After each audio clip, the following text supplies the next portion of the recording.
Hello, मैं हूँ हरप्रीत। आज हम बात करेंगे सोशल स्किल्स को लेकर। सोशल स्किल्स को लेकर बच्चों को काफ़ी डिफ़िकल्टीज रहती हैं, स्पेशली जिन बच्चों को ऑटिज़म है या फिर जिन ADHD बच्चों को भी, या जिन बच्चों को सोशल प्रॉब्लम्स रहती हैं। ये जो एक चीज़ रहती है ये उनके कम्युनिकेशन को बहुत ज़्यादा अफेक्ट करती है, क्योंकि बच्चों में सोशल स्किल्स ना हो पाने की वजह से बच्चे इफ़ेक्टिवली कम्युनिकेट नहीं कर पाते हैं, जिसकी वजह से उनका सेल्फ़ कॉन्फिडेंस कम रहता है और वो उस हिसाब से सक्सेसफुल नहीं हो पाते हैं। उनकी कुछ ऐसी डिफ़िकल्टीज़ रहती हैं जो वो खुद भी नहीं जानते हैं कि उन्हें वो दूसरों की तरह से क्यों बात नहीं कर पाते हैं। पेरेंट्स का भी एक कंसर्न रहता है कि हमारे बच्चे कन्वर्सेशन नहीं करते हैं, कुछ एक वर्ड्स तो बोलते हैं लेकिन वो कन्वर्सेशन नहीं कर पाते हैं। एक सेंटेंस में बोलना या बैक एंड फोर्थ जिसे हम कहते हैं कम्युनिकेट करना, वो नहीं कर पाते हैं। इसके लिए हमें कुछ एक हमें उन रूट कॉज को पकड़ने की ज़रूरत होती है कि हमारे बच्चे को कहाँ डिफ़िकल्टी आ रही है, ताकि हम उस हिसाब से उसे ट्रीट कर पाएँ। कुछ ऐसी वजह रहती हैं, कुछ ऐसे रीज़न्स रहते हैं जो अननोन रहते हैं, जिसके बारे में शायद बच्चा भी आपका नहीं जानता है। वह दूसरों से बात नहीं कर पाता है, चाहकर भी वह खुद को एक्सप्रेस नहीं कर पाता है, जिसकी वजह से कई बार बच्चे बहुत फ्रस्ट्रेट हो जाते हैं। बच्चों में एग्रेशन आने लगता है और बच्चों में सेल्फ कॉन्फिडेंस कहीं ना कहीं कम होने लगता है। हमें ज़रूरत है बच्चों को ऐसे में संभालने की, उनकी उन मुश्किलों को समझने की जो शायद वो खुद भी नहीं जानते हैं, और उसे उस टाइम पर सपोर्ट करने की, उसे सिखाने की कि किस तरह से हम उसकी हेल्प कर सकते हैं। ये एक चीज़ बहुत ज़रूरी है, क्योंकि जब आप बच्चे के साथ में सपोर्ट करते हैं बच्चे को, तो बच्चे आपसे काफ़ी सीखते हैं, क्योंकि mother is always the first teacher of child. Mother से बच्चे बहुत कुछ सीखते हैं।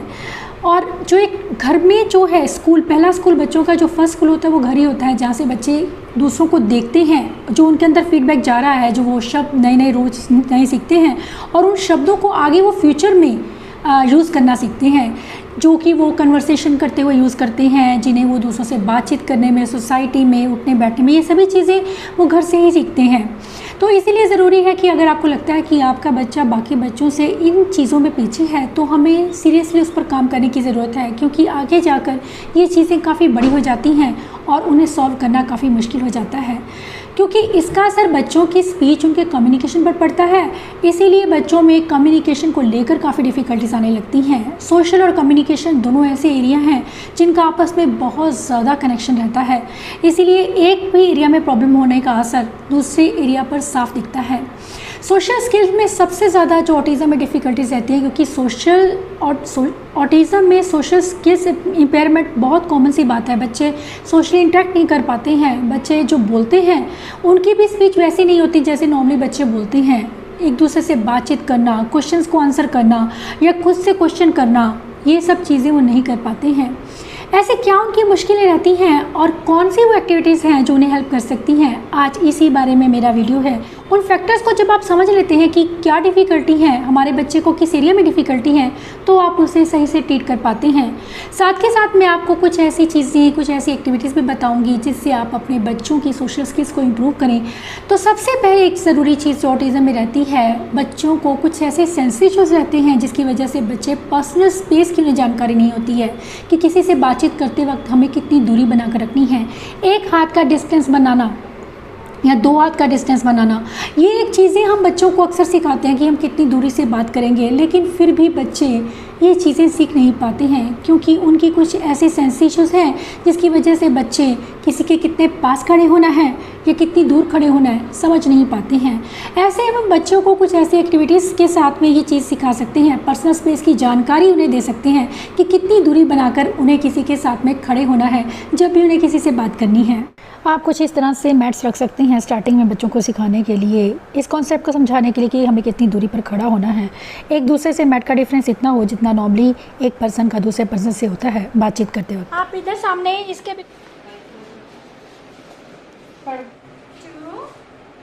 3 स्माइल दो Aryan, good 4 5 good job. Second skill जो है वो बहुत इंपॉर्टेंट स्किल रहता है, वो है लिसनिंग का। दूसरों को सुनना, ध्यान देकर सुनना, पूरा अटेंटिव होकर उस चीज़ को सुन पाना बहुत ज़रूरी है। क्योंकि जब हम बच्चों को कुछ भी बोलते हैं तो बहुत मैंने देखा है, चाहे आपका बच्चा स्पीच उसकी हो भी, तब भी कंसंट्रेशन कम होने की वजह से बच्चे आपकी बात को नोटिस ही नहीं कर पाते हैं, सुन नहीं पाते हैं, कुछ वर्ड्स वो स्किप कर जाते हैं, जिसकी वजह से वो आपकी कही हुई बात को समझ नहीं पाते हैं और हम ये समझते हैं कि हमारा बच्चा हमारी बात को सुन ही नहीं रहा या हमें सुनकर इग्नोर कर रहा है। जो मेन एक रीज़न रहता है वो बच्चे का कंसंट्रेशन कम होना। हमें उसके कंसंट्रेशन पर काम करने की ज़रूरत होती है, लेकिन वो एक्टिविटीज़ जिसमें हम बच्चों की कंसंट्रेशन के साथ साथ उनके उन स्किल्स पर भी काम कर सकें, जिससे बच्चों की लिसनिंग पावर बढ़े और बच्चों में लिसनिंग स्किल्स डेवलप हों, ताकि ये चीज़ें जो हैं, ये जो रूट्स रहती हैं, ये रहती हैं बच्चों में इफ़ेक्टिव कम्युनिकेशन का, और इन रूट्स पर काम करना बहुत ज़रूरी है। Use me and you cry, I am pink and white, Who am I? Onion. Onion, good. You cry when you cut it, है ना? थर्ड वन, हमारी बॉडी पोजीशन कैसी है, हम किस तरह से खड़े होते हैं, सीधा स्ट्रेट खड़े होना, ये चीज़ें भी बहुत मैटर करती हैं कि हम सोसाइटी में किस तरह से चलते हैं, किस तरह से उठते हैं। मैं मानती हूँ कि ऑटिज़म में कई बार बच्चों को डिफ़िकल्टीज़ हो सकती हैं, पोस्चर को लेकर डिफ़िकल्टीज़, क्योंकि उनकी कुछ सेंस इशूज़ हैं, आई कांटेक्ट को लेकर डिफ़िकल्टीज़ हो सकती हैं, लेकिन हम कोशिश तो ज़रूर करते रहेंगे उस चीज़ पर काम करने की, क्योंकि कई बार ऐसा होता है कि हम बार बार लगातार जब कोशिश करते हैं तो हम काफ़ी हद तक उन चीज़ों को इम्प्रूव कर सकते हैं। जिन चीज़ों पर हम सोचते हैं कि हम कभी काम नहीं कर सकते हैं, वो चीज़ें कभी अपने आप से ठीक नहीं हो सकती हैं, अगर आप उन पर सही से काम करते हैं तो वो चीज़ें अपने आप ठीक होती हैं। और एक जो चीज़ रहती है कि एक अच्छे पोस्चर में हम बच्चे को पोस्चर क्यों सिखाते हैं, बच्चे को आई कांटेक्ट देना, कि किसी से हम बात करते हैं तो उसको देखना है। देखना क्यों ज़रूरी है? देखना इसलिए ज़रूरी है कि सामने वाले को पता लगे कि उसे मेरी बात में कोई इंटरेस्ट है। अगर एक पर्सन आपको देख ही नहीं रहा है और आप उससे बात करें तो आप समझ जाएंगे कि उसको कोई इंटरेस्ट नहीं है। लेकिन ऑटिज़म में डिफ़िकल्टी रहती है, बच्चों को आई कांटेक्ट देने में मुश्किल होती है, जिसकी वजह से सामने वाला पर्सन उनसे इंटरेक्ट इसलिए नहीं करता है, उन्हें लगता है कि सामने वाला कि वो बच्चे इंटरेस्टेड नहीं है उनसे बात करने में। ऐसे में बच्चों को एक आई कांटेक्ट देना सिखाना बहुत ज़रूरी है कि अगर कोई हमसे बात कर रहा है तो हमें उसको देखना है। अगर हमने उसकी आंखों में नहीं देखना तो कम से कम उसके चेहरे, उसके लिप्स, किसी भी एक पार्ट को देखना है, उस पर्सन को नोटिस करना, ये बहुत ज़रूरी है, क्योंकि ये स्किल जो है बच्चों को हेल्प करता है दूसरों के साथ कनेक्ट होने में, ताकि दूसरे लोग उनसे कनेक्ट होना चाहें, इंटरेक्ट करना चाहें। क्योंकि एक अक्सर कंप्लेन रहती है मदर्स की कि बच्चों को कोई बुलाता नहीं है, कोई उनसे बात नहीं करना चाहता है। तो ये एक वजह रहती है बहुत बड़ी कि हम बच्चों के लिए कुछ ऐसे सोशल बैरियर्स होते हैं जिन्हें बच्चे क्रॉस नहीं कर पाते हैं। उन बैरियर्स पर काम करना बहुत ज़रूरी है और बच्चों में वो कनेक्शन बनाना, वो स्किल्स डेवलप करना बहुत ज़रूरी है, जिससे बच्चे दूसरों के साथ ईजिली कनेक्ट हो पाएँ। आई कांटेक्ट बनाने के लिए या फिर उसका ध्यान खींचने के लिए बहुत ज़रूरी है कि आप बच्चों के साथ में कुछ ऐसी चीज़ें को यूज़ किया जाए और उन्हें आई लेवल पर लाकर उनसे बात की जाए जो उन्हें बहुत पसंद है। अब मैं बात करूंगी कि जो सबसे इम्पॉर्टेंट चीज़ रहती है कि बच्चों को प्रिपेयर करना। स्कूल में हम बच्चों को भेज देते हैं, जिन बच्चों को ऑटिज़म है या जिन बच्चों को ADHD भी है, सोशल डिफ़िकल्टीज़ इतनी ज़्यादा होती हैं कि बच्चों दूसरों से बात नहीं करना चाहते हैं कि वो किस तरह से बात करें। ये चीज़ उन्हें उनके सेल्फ़ कॉन्फिडेंस को कम कर देती है। ऐसे में हमें बच्चों को घर पर ही प्रिपेयर करने की ज़रूरत है कि उन्हें किस तरह से किसी से बात करनी है, किस तरह से किसी का अटेंशन लेना है। ऐसे में घर पर कुछ ऐसी सोशल स्किल्स एक्टिविटीज़ में मेरी मैगज़ीन में रहेंगी और कुछ एक्टिविटीज़ मैं आपके साथ शेयर भी कर रही हूँ जो आपको हेल्प करेंगी बच्चों में इन स्किल्स को डेवलप करने में। सबसे पहले रहते हैं कि खुद की इंट्रोडक्शन देना, कि बच्चे को खुद को इंट्रोड्यूस करना आना चाहिए कि मुझे किस तरह से अपने आप को इंट्रोड्यूस करना है। अगर मुझे किसी से बात करनी है तो पहले मुझे अपना नाम बताना है, अपनी पर्सनल इन्फॉर्मेशन जितना बच्चा आपका बता सके।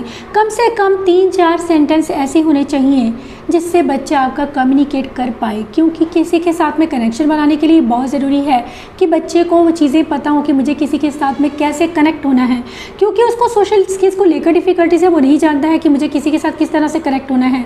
लेकिन आप उसकी इन चीज़ों में मदद कर सकते हैं, उसको हेल्प कर सकते हैं कुछ ऐसी एक्टिविटीज़ उनके साथ करके जिससे बच्चे दूसरों के साथ ईजिली कनेक्ट हो पाए।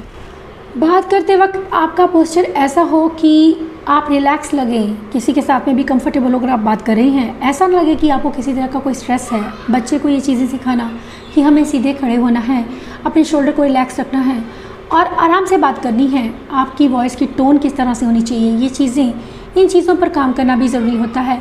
ऐसे हम रोल प्ले के थ्रू बच्चों को ये सब चीज़ें, ये स्किल्स पर वर्क कर सकते हैं बच्चे ईजिली, ताकि कॉन्सेप्ट को समझ पाएँ जो नॉर्मली इन्वायरमेंट से वो पिक नहीं कर पाते हैं। बच्चों को आगे चलकर अक्सर अलग अलग सोशल सिचुएशंस का सामना करना पड़ता है, अलग अलग लोगों से मिलना पड़ता है। ऐसे में बच्चों को किस तरह से किसी पर्सन से बात करनी है, उसे किस तरह से उसे ग्रीट करना है या किस तरह से अपनी प्रॉब्लम्स बतानी है, यह सिखाना बहुत ज़रूरी है। इसके अलावा असर्टिवनेस, ये एक ऐसा इंपॉर्टेंट स्किल है कि बच्चे की वो सोचने और समझने की शक्ति कि मुझे किस सिचुएशन में किस तरह से डील करना चाहिए और यह सोचना कि इससे बेटर मैं कर पाऊँगा, ये चीज़ें भी बच्चों में उनके सोशल इंटरेक्शन को इम्प्रूव करने का काम करती हैं। क्योंकि जब आप बच्चे को डिफरेंट सिचुएशन देते हैं कि उसे क्या करना चाहिए, एक तरह से बच्चे को उस करैक्टर में जाकर सोचना और उसके सही जवाब को ढूंढना, ये बहुत ज़रूरी है कि मुझे क्या करना है। इसके अलावा बच्चा उन रिज़ल्ट को भी समझ पाए कि अगर मैं इस सिचुएशन में ये करता हूँ तो उसका ये रिज़ल्ट होगा, तो मुझे इस सिचुएशन में क्या करना चाहिए। ये चीज़ बच्चों को हेल्प करती है समझने में, सोचने में और सोशली इंटरेक्ट करने में है। अगर कोई भी चीज़ है, कोई बच्चे से कुछ गलत हुआ है या किसी साथी के साथ उसकी झगड़ा हो गया है, तो मुझे उस सिचुएशन में क्या करने की ज़रूरत होती है। बच्चे कई बार इन चीज़ों को समझ नहीं पाते हैं क्योंकि बच्चों में वो सोशल स्किल्स अंदर से डेवलप नहीं हुए हैं। ऐसे में बच्चों को सही गलत की समझ लेना और उन्हें डिफरेंट सिचुएशन के बारे में बताना और उन जो भी वो काम कर रहे हैं उसका क्या रिज़ल्ट होगा, अगर आप ये करोगे तो ये होगा, ये चीज़ें जब आप बच्चों को बताते हैं तो बच्चों में ऑटोमेटिकली ये चीज़ आ जाती है, बच्चे चीज़ों को समझने लगते हैं। Raghu has hit Nita, take the pictures that shows Nita doing the right thing in return. Nita को क्या करना चाहिए? नीता थप्पड़ मारेगी वापस उसको, रघु को, है ना। नीता हिट्स रघु बैक, या फिर Nita talks to Raghu. Nita cries in a corner, अकेले बैठ के रोएगी। Nita tears up Raghu's book, उसकी बुक फाड़ देगी। इनमें से क्या चीज़ है जो उसे करनी चाहिए? Nita talks to Raghu. Talk करने से क्या होता है? मैटर सॉर्ट आउट करना। हाँ, इसके अलावा एक बहुत ही इंपॉर्टेंट सोशल स्किल्स रहता है बच्चों को फेशियल एक्सप्रेशन की समझ होना कि कोई इंसान कैसा फील कर रहा है, क्योंकि ये एक चीज़ भी बच्चों को प्रॉब्लम करती है कि बच्चे दूसरों के फेस को समझ नहीं पाते हैं कि कोई कैसा फील कर रहा है। ऐसे में बच्चों को इमोशन की जानकारी देना, डिफरेंट इमोशंस की जानकारी देना ज़रूरी है ताकि बच्चे दूसरों की फेस को रीड कर सकें, उनके फेशियल एक्सप्रेशन को समझ पाएँ। ये क्या फील कर रहा है? एंग्री। एंग्री है। ये कैसा दिख रहा है आपको? हैप्पी। हैप्पी है। और ये पियर है। इसको क्या हुआ है? इसने क्या पकड़ा हुआ है? देखो, अपने बाजू को पकड़ा हुआ है। हाँ जी। बाजू में क्या हुआ है इसके? बाजू में देखो, कैसा लग रहा है आपको? इसको पेन हो रही है? हाँ जी। है ना? देखो, हाँ। इसका मुंह देखो ध्यान से, है ना? बहुत ज़्यादा पेन हो रही है। हाँ जी। कहाँ पेन हो रही है इसके? बाजू पे। इसके साथ ही बच्चों को यह भी सिखाना ज़रूरी है कि अगर कुछ हुआ है उसकी वजह से सामने वाला पर्सन क्या फील कर रहा है, या आप किस तरह से बताएंगे कि ये पर्सन हैप्पी है। ये चीज़ें बच्चे का दूसरे लोगों की बॉडी लैंग्वेज को समझना, उनके फेशियल एक्सप्रेशन को समझना, ये भी सोशल स्किल्स का एक बहुत इंपॉर्टेंट पार्ट है जिससे बच्चों को सिखाना बहुत ज़रूरी है। क्योंकि देखो तो ये कैसे मुंह खोल के हंस रहा है। अच्छा, और ये क्या फील कर रहा है? उसको ये सैड है कि डर रहा है? देखो, डर रहा है शायद। देखो इसकी आंखें, इसका मुंह देखो, डर क्यों रहा है ये? क्योंकि इसको इस बात का डर है कि कहीं वो शीशों की मदद से कहीं वो शीशा से गिर ना जाए। क्या हुआ ये? देखो, ये इसका वेट पड़ा है, इसने पैर रख दिया ना। देखो हाँ जी, कितना गलत किया। ये बैठा नहीं है, हाँ ये जी। इसने पैर रख दिया, गलत किया इसने, ना। और ये एकदम से डर गया कि अब मैं गिर जाऊंगा, है ना। इसके अलावा बच्चों को रियल सिचुएशन में किस तरह से वो फील कर रहे हैं, आप पिक्चर्स के थ्रू बच्चों को पूछ सकते हैं। इससे भी बच्चों में खुद को एक्सप्रेस करना बच्चे सीखते हैं और बच्चों में फ्रस्ट्रेशन और चैलेंजिंग बिहेवियर के चांसेस कम हो जाते हैं। गुस्सा तो कैसे करते हैं?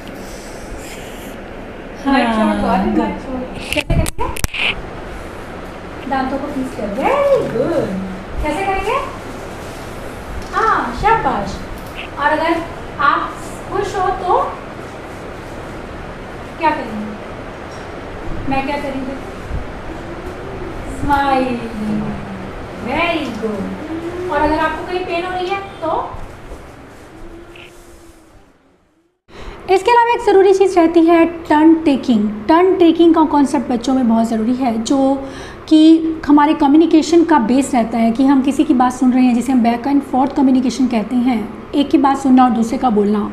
ये एक चीज़ बच्चों में कम रहती है क्योंकि बच्चे लगातार खुद बोलते हैं, दूसरों की बात को सुनते नहीं हैं।